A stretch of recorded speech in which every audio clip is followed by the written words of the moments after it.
Mirë se vini në Real People. Kishte marrë malli që të ritakoheshim bashkë në këtë program.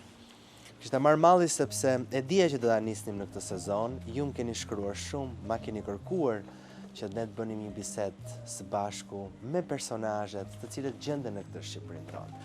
Edhe ky është personazhi i radhës që do kem sot në program. Rikthehem për të treguar historitë ashtu padoreza të vërteta, sepse mbi të gjitha janë pjesë të shoqërisë edhe të jetës tonë. Edhe ka një arsye pse ju i doni shumë fort, sepse gjeni të përbashkën me ta, gjeni veten tuaj, gjeni historitë tuaja, gjeni një të afërm, po ndoshta edhe frymëzoheni, po ndoshta ndonjëherë edhe emocionoheni, se gjitha këto janë pjesë të një programi televiziv. Po një programi televiziv pas një filter dhe me çdo gjë të thënë pa vrarë mendjen edhe ndonjëherë edhe pa menduar që jemi përballë kamerës. Mirë, rikthehem me Real People.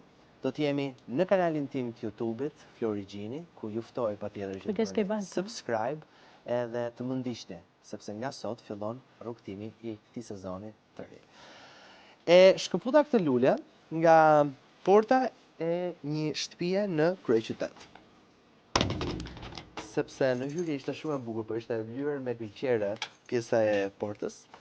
Edhe siç e shihni edhe këtu janë disa lule Leila, që janë shumë të këndshme, që Tasha, personazhi që kam sot ftuar, nuk e di tash nëse godita në shenjë apo jo për të marrë edhe çelëse. Tasha që kam sot ftuar, i kam mbjell. Nuk e di kam mbjell vet apo jo, por besoj që vetë i kam mbjell. Ti ke mbjell Tasha. E tund kokën edhe më thot po.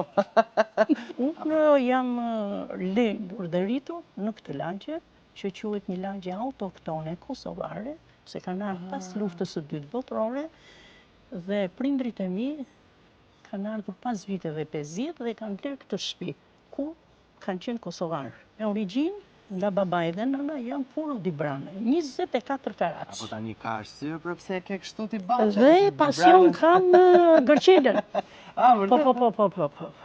Edhe nëse mund ta demonstroj, të tregoj dhe vendet ku i kam gërqelen, furçen, dorezat. Shishi.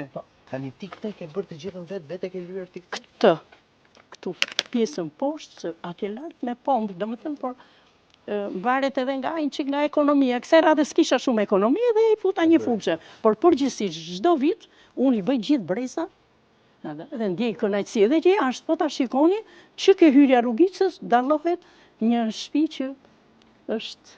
Po mbi emrin si e ke tash? Unë e kam nga babai Baruti. Baruti. Është ngi emër Dibran? Po. Nuk e keni ndryshuar? Jo. Unë kam emrin e vajzërisë. Nëse të pëlqeu intervista, ndaje këtë video me miqtë e tu. Dhe mos haro, bëj subscribe në kanalin e YouTube-it Flori Gjini.